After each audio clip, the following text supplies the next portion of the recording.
नमस्कार किसान भाइयों, सुपर क्रॉप के इस यूट्यूब चैनल में आप सभी का स्वागत है।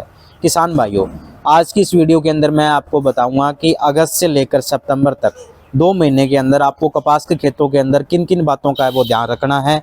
जो भी अभी चीज़ें मैं आपको बताऊंगा बिल्कुल सप्ताह वाइज बताऊंगा। अभी अगस्त के पहले सप्ताह में क्या करना है, दूसरे में क्या करना है, तीसरे में क्या, चौथे कैसे ही सितंबर के अंदर पहले सप्ताह में आपको क्या करना है, दूसरे सप्ताह में आपको क्या करना है, तीसरे सप्ताह में आपको क्या करना है और चौथे सप्ताह में आपको क्या है वो करना है। किसान भाइयों, शुरू करते हैं किसान भाइयों आज की इस वीडियो को। अगर आपने भी कपास लगा रखा है और आप भी चाह रहे हो कि हम सही समय पे सही डिसीजन लें और कम से कम खर्चा करें और हमारी जो पैदावार पिछले साल जो हमें 1-2 कुंटल देखने को मिली वो इस साल हमें 7 से 8 कुंटल देखने को मिले, तो जो भी इस वीडियो के अंदर जो मैं भी आपको बातें बताऊंगा उनको ध्यान से सुनना, उनको ध्यान से समझना और उन्हीं के अकॉर्डिंग जो भी काम अभी अपने आपको कपास के खेतों के अंदर करने हैं, चाहे कोई फंजीसाइड डालना है, चाहे कोई कीटनाशक डालना है, चाहे आपको कोई खाद की स्प्रे करनी है, कुछ भी काम करना है वो इसी के अकॉर्डिंग आप करोगे तो मुझे लगता है भी आपको एक अच्छा रिजल्ट है वो देखने को मिलेगा। तो किसान भाइयों, बिना देरी करते हुए शुरू करते हैं आज की इस वीडियो को बिल्कुल ध्यान से देखना।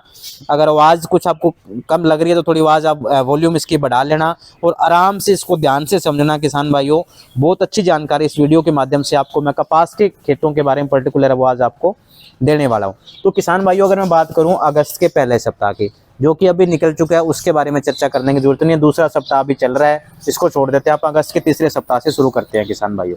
तो तीसरा सप्ताह जो आपका रहने वाला है यानी 15 अगस्त से लेकर जो लगभग 21-22 अगस्त के आसपास जो टाइम रहने वाला आपका दूसरे सप्ताह का, उसके दौरान क्या है कि किसान भाइयों आपको थोड़ा सा व्हाइट फ्लाई के ऊपर भी ध्यान देना पड़ेगा। व्हाइट फ्लाई आपको कंट्रोल में करनी है, क्योंकि इस फेज के अंदर अगर व्हाइट फ्लाई बहुत ज़्यादा आगे बढ़ गई तो फिर मान के चलो कि आगे आपको तंग करने वाली। कहीं ये ना हो कि खेत अगर आपके काले पड़े हुए ना, तो सबसे पहले आप फोकस करिए कि सफ़ेद मक्खी को आपको कैसे रोकना है। रोकने के लिए मैंने एक वीडियो बना रखी है अपने चैनल पे, एक वीडियो और भी डाल दूंगा आगे भी सफ़ेद मक्खी को आपको कैसे रोकना है, हरा तिल्ला हो तो उसको कैसे रोकना है, जूं हो तो कैसे रोकना है, अगर तीनों का एक साथ आपको अटैक देखना है तो उसको आपको कैसे रोकना है। तो किसान भाई, अगर मैं बात करूँ सफ़ेद मक्खी की पर्टिकुलर, तो सफ़ेद मक्खी क्या कि आपको जो अगस्त का तीसरा सप्ताह रहेगा ना उसमें आपको सफ़ेद मक्खी पे पूरा फोकस करना है। जूं से ज़्यादा डरने की जरूरत नहीं, क्योंकि अभी इस सप्ताह के अंदर बारिश बता रखी है। ज़्यादा बारिश होगी तो आपकी जूं भी ऑटोमेटिक कम हो जाएगी, क्योंकि जूं के जो अंडे हैं वो मिट्टी के अंदर रहते हैं। जैसे पानी आएगा, पानी खड़ा होगा तो क्या कि अंडे ऑटोमेटिक मर जाएंगे, तो जूं की जो संख्या वो ऑटोमेटिक नीचे आपकी आ जाएगी। तो जून के लिए मुझे लग रहा है अभी ज़्यादा आपको स्ट्रगल करने की जरूरत नहीं है। जून का जो अटैक था वो आपको जुलाई में जिन्होंने कंट्रोल नहीं किया, एक बार आ चुका है पूरी पीक। अब उसकी पीक द्वारा मुझे उम्मीद है अभी आपको ज़्यादा अटैक का वो हमला देखने को नहीं मिलेगा। तो व्हाइट फ्लाई को थोड़ा सा आपको जरूर कंसिडर में रखना है। उसके बाद में हरे तेले की बात करूं तो हरा तेला भी काफ़ी जगह, क्योंकि इस बार धान का थोड़ा एरिया बड़ा है, उस वजह से हरे तेले का भी प्रकोप थोड़ा सा ज़्यादा देखने को मिल रहा है। तो जिन भी किसान भाइयों को थोड़ा सा हरा तेला अगर ज़्यादा देखना नॉर्मल है तो वो तो क्या है, नॉर्मल अगर व्हाइट फ्लाई के लिए उलाला डाल रहे हो, सेंड डाल रहे हो तो उससे कंट्रोल में आ जाएगा। पर अगर थोड़ा सा लेवल उसका ज़्यादा है तो उसके लिए थोड़ा सा आपको उसको भी ध्यान है वो रखना पड़ेगा। यानी अगस्त के तीसरे सप्ताह की बात करूँ तो आपको जून पे ध्यान ज़्यादा देने की जरूरत नहीं है, नहीं इतना होगा कुछ भी। आपको हरे तेले के लिए थोड़ा सा आपको फोकस है वो करना पड़ेगा। उसके बाद में बात आ जाती है गुलाबी सुंडी की। तो गुलाबी सुंडी के लिए तो मैं आपको फिर कह रहा हूँ किसान भाइयों, ये जो अगस्त का जो तीसरा सप्ताह है ना, ये बहुत ज़्यादा क्रिटिकल है। इसके अंदर आपने अगर सही दवाई डाल दी तो आपको रिजल्ट अच्छा देखने को मिलेगा। अगर इससे आप जितना लेट होगे, लेट दवाई का प्रयोग करोगे, उतना रिजल्ट आपको कम देखने को मिलेगा। तो क्या कि इस समय अगस्त के तीसरे सप्ताह में आपको गुलाबी सुंडी को लेकर भी अलर्ट रहने की जरूरत है, वो पूरी की पूरी है किसान भाइयों। क्योंकि अंडे जो देने की जो काम है ना वो भी आपके खेतों के अंदर लगभग कुछ के शुरू हो चुका है, कुछ को अभी 2-4 दिन में शुरू हो जाएगा कुछ खेतों के अंदर। तो आप पतंगों की निगरानी है वो जरूर करें, फेरोमोन ट्रैप लगा के, ताकि पता रहे भी आपके खेत के अंदर क्या हालचाल हो रही है गुलाबी सुंडी की। उसके बाद में बात करूँ किसान भाइयों, जो पिछली बार जो सबसे ज़्यादा नुकसान हुआ था उस पर कोई किसान नहीं बोल रहा, कोई नहीं बोल रहा। तो सबसे ज्यादा पिछली बार जो आपके 70% जो टिंडे नहीं खुले थे ना, बंद रह गए थे, पूरी की पूरी फंगस थी किसान भाइयों। उसके ऊपर कोई चर्चा नहीं कर रहा है। सब लोग क्या है कि इस बेचारे सुंडी के पीछे पड़े हैं, सुंडी आगे, सुंडी आगे, सुंडी आगे। सुंडी आई थी जो आपके 1 से 2 कुंटल जो नरमा हुआ था ना, वो ये सुंडी वाला ही था किसान भाइयों। कभी भी सुंडी आएगी तो उसमें वो टिंडा बंद नहीं रखती, उसका टिंडा खुलता है, काना खुलेगा पर टिंडा खुलेगा। और जहाँ बोल रोड का जो इशू आ जाता है ना, बोल रोड 2 तरह के होते हैं किसान भाई। टिंडा गलन जो आपको मैं अगर हिंदी की भाषा में कहूँ तो टिंडा गलन 2 तरह के होते हैं। एक तो आपका बाहरी टिंडा गलन होता है, एक होता है अंदर वाला। अगर टिंडा गलन आ गया ना, टिंडे के अंदर फंगस लगी हुई है तो टिंडा खुलता नहीं, उसका लोक लग जाता है। और पिछली बार 70% किसानों के तो वो टिंडे ऊपर ही सूख गए, तो खुले ही नहीं थे। और लोग अभी क्या है कि इसको सुंडी को सारा दिन सुंडी सुंडी सुंडी के इसके पीछे लग रहे हैं। तो आपको उस समस्या को ध्यान रखना है। उसका अगर आप सही समय पर निवारण नहीं करोगे ना किसान भाइयों, तो सुंडी को चाहे कितना रोक लेना, फिर आप आखिर में बात क्या है कि सुंडी के गले में डलने वाली है, पर सुंडी नहीं है मेन दिक्कत जो पिछली बार थी आपके। और इस बार भी अगर आप खेत के अंदर टिंडे लगे हुए हैं ना, आप जाके अपने कपास के खेतों के अंदर देखना, नीचे के टिंडे खोल के अगर टिंडे के अंदर पानी बन रखा है ना, पिचपिचा हो रखा है अंदर से, तो समझो उसके अंदर इंटरनल बोल रोट है। या टिंडे के अंदर आपको थोड़ा थोड़ा दाग लगा हो दिख रहा है टिंडे के अंदर, तो समझो कि वो इंटरनल बोल रोट है। उसके बारे में मैं आगे जो वीडियो है उसके अंदर बता दूंगा, पहचान कैसे करनी है, उसका ट्रीटमेंट है वो आपको कैसे करना है किसान भाइयों। तो अगर मैं बात करूं आपकी गुलाबी सुंडी की, तो गुलाबी सुंडी के लिए अगस्त का तीसरा सप्ताह बहुत ज़्यादा क्रिटिकल आपको ध्यान में रखना है। उसके बाद में अगर मैं बोल रोट की बात करूं किसान भाइयों, तो इसके लिए मैं इसको कह सकता हूं भी अभी भी थोड़ा सा समय है आपके पास, जिस समय आपके कपास के खेतों के अंदर यानी अगस्त के आखिरी सप्ताह में थोड़ा सा एक फंजीसाइड का छिड़काव आपको करना पड़ेगा। जिस समय आपके क्या है कि लगभग अगस्त के महीने में जो इतने फूल डोडी थे वो लगभग 90% फूल डोडी है वो आपके बन चुके होंगे, उस समय आपको छिड़काव निकालना है। तो अगर मैं अगस्त के तीसरे सप्ताह में बोल रोट पर ज़्यादा ध्यान देने की जरूरत नहीं। अगर बात करूँ बिल्ट की, तो बिल्ट के भी अभी इतनी ज़्यादा समस्या आपको देखने को नहीं मिलेगा। मेजर जो अगस्त के तीसरे सप्ताह यानी 15 अगस्त के आसपास जो आप आगे जो भी तारीख आएगी, तो अगस्त के तीसरे सप्ताह में जो आपको मेजर जो फोकस रखना है वो आपको रखना है वाइट फ्लाई और आपका गुलाबी सुंडी और आपका हरा तेला। इन तीनों चीज़ों को कंट्रोल है वो आपको करना है किसान भाइयों। वो भी आगे बता दूंगा भी, कुछ दवाइयाँ ऐसी है अगर आप सुंडी वाली दवाई डालोगे तो वो सफेद मक्खी को भी मारेगी, वो भी मैं इससे अगली वीडियो में बता दूंगा आपको कि कौन सी दवाई अगर आप डालोगे तो वो किस किस को मारती है, क्या क्या काम करती है। तो इससे अगली वीडियो भी आप जरूर देखना जब भी आएगी। उसके बाद में अगर अगस्त के चौथे सप्ताह की बात करूँ यानी अगस्त का आखिरी सप्ताह की अगर बात करूँ मैं, लगभग आपका 25 से लेकर 30 अगस्त वाला जो टाइम पीरियड है ना, उसके अंदर क्या है कि सफ़ेद मक्खी का तो मुझे नहीं लगता, क्योंकि इस पहले आप 25 अगस्त से पहले इसको कंट्रोल कर लोगे तो ये ज़्यादा नुकसान नहीं करने वाली। उसके बाद में खाली जो बात पहुंचेगी ना वो आपकी आ जाएगी गुलाबी सुंडी के ऊपर। गुलाबी सुंडी के लिए वो हफ्ता बहुत ज़्यादा अहम है। और उसके बाद में अगर मैं बात करूँ टिंडा गलन के लिए, तो टिंडा गलन के लिए भी जो अगस्त का आखिरी सप्ताह है ना किसान भाइयों बहुत ज़्यादा क्रिटिकल है। तो उस समय भी आपको क्या है कि एक फंजीसाइड डालनी है और 15 से 25 अगस्त के बीच में आपको कीटनाशक डालने हैं, ताकि क्या है कि आपको गुलाबी सुंडी और उसके साथ साथ क्या है कि आपकी सफ़ेद मक्खी पे कंट्रोल मिले।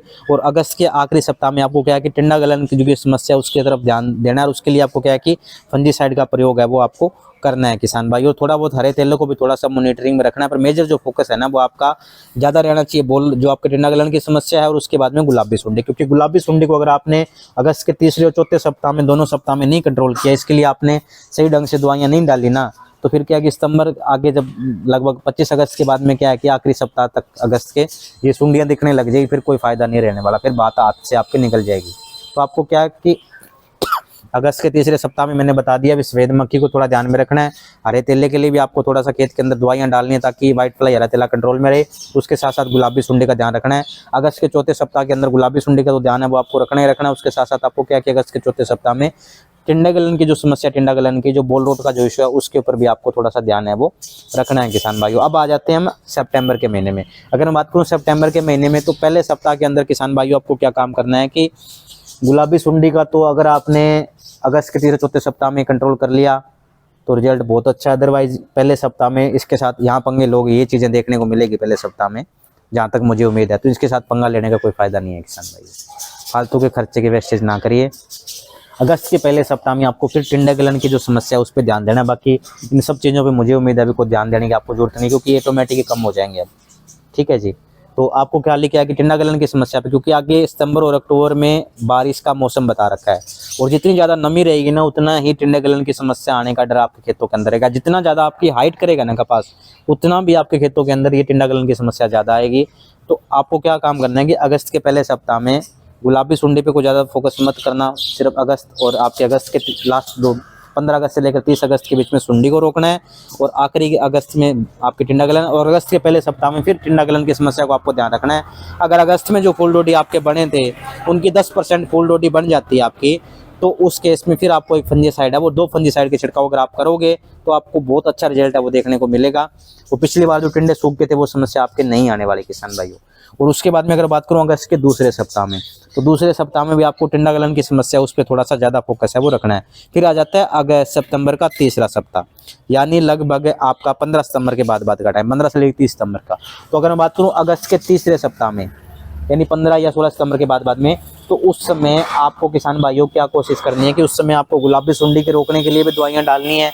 और उसके साथ साथ टिंडा गलन का तो मुझे नहीं लगता, अगर आप अगस्त के आखिर में तो जुलाई के सितंबर के पहले सप्ताह में 2 छिड़काव कर दोगे तो काफ़ी हद तक कंट्रोल कर लो। फिर भी आपको लग रहा है अभी अगर आपका क्रॉप बहुत ज़्यादा बड़ा हुआ है, हाइट बहुत ज़्यादा कर गया, अंदर पूरा मतलब जो सूरज की रोशनी है वो नहीं जा रही, नमी ज़्यादा रह रही है खेत के अंदर, बारिश पे ज़्यादा हो रही है, तो उस केस में फिर हो सकता है एक आधा छिड़काव फिर आपको अगर इस केस के अंदर अगर मैं बात करूँ सितंबर के तीसरे सप्ताह में आपको करने को मिल सकता है, अगर आपकी हाइट ज़्यादा है या नमी खेत के अंदर ज़्यादा रह रही है।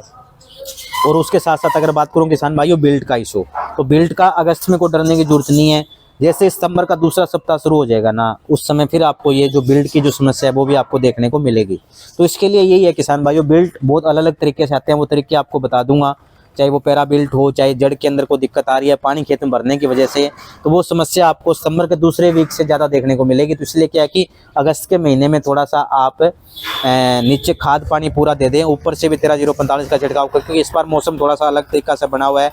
कपास अभी थोड़ा डिप्रेशन में है, सभी खेतों के अंदर, को रेयर ही खेत है जहाँ कपास आपको अच्छा देखने को मिलेगा, बाकी लगभग खेतों के अंदर कपास की सिचुएशन है वो थोड़ी सी दबी हुई है।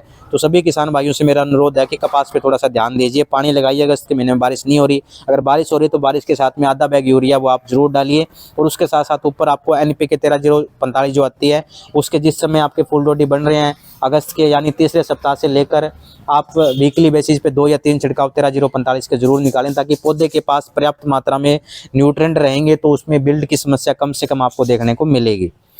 उसके अलावा भी अगर आपको जड़ गलन वाली समस्या अगर आती है तो वो भी आपको क्या कि अगस्त के लगभग तीसरे सप्ताह में आपको थोड़ी सी ज़्यादा देखने को मिलेगी। और अगर मैं अगस्त के चौथे सप्ताह में आ जाते हैं, अगस्त के अगर चौथे सप्ताह के आखिरी की बात करूँ किसान भाइयों, तो अगस्त के चौथे सप्ताह के अंदर आपको गुलाबी सुंडी को भी थोड़ा सा में ध्यान में रखना है, उसके साथ साथ बिल्ट की जो समस्या आती है उसको आपको ध्यान में रखना है। टिंडा गलन की आपको ध्यान रखने की जरूरत नहीं है, 2 छिड़काव आप कर दोगे तो रिजल्ट आपको अच्छा खासा देखने को मिलेगा। ना उसमें सफेद मक्खी, ना आपका जूं रहेगी, ना हरे तेले पे ध्यान देने की फोकस है, खाली उसी समय गुलाबी सुंडी पे ध्यान देने की जरूरत है, वो आपको है। तो किसान भाइयों बड़ा आपको समझ में आ चुका होगा भी अगस्त और सितंबर के 2 महीने के अंदर किस सप्ताह के अंदर किस चीज़ का ध्यान है वो आपको रखना है। अब इससे जो अगली जो वीडियो आएगी किसान भाइयों उसके अंदर मैं आपको बताऊँगा कि कौन कौन सी दवाइयां अगर आप डालोगे तो एक दवाइयों के ज़्यादा से ज़्यादा रिजल्ट आपको कैसे देखने को। अभी तक तो क्या है कि आपको ये लगता था मिलाने से असर आएंगे, पर आप नाम ही मिलाओगे, अकेली भी दवाइयां अगर आप डालोगे तो वो अब मैं बताने वाला हूँ भी किन किन चीज़ों पे वो असर है वो सिंगल दवाइयां वो करती है। और जब तक आप मिलाने से क्या होता है किसान भाइयों की पूरी डोज नहीं जा रही, कोई किसान पूरी डोज नहीं, उसको मन को संतुष्टि मिल रही है भी हाँ, उसको मन को एक सेटिस्फेक्शन मिल रहा है भी हाँ ठीक है मैंने जो भी चीज़ें अभी डाल रहा हूँ वो बहुत बढ़िया, उसके लिए लेनो मैंने डाल दी, पोलो डाल दी, जो भी कुछ डाल दिया, पर रिजल्ट उसको देखने को नहीं मिल रहा। अगर रिजल्ट चाहिए तो पूरी मात्रा आपको डालनी पड़ेगी और सही समय पर डालनी पड़ेगी।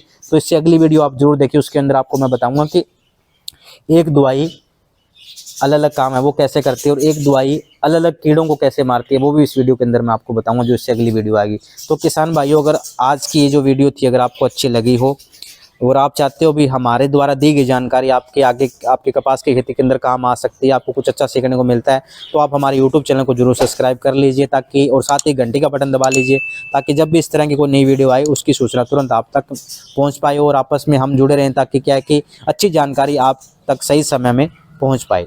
धन्यवाद।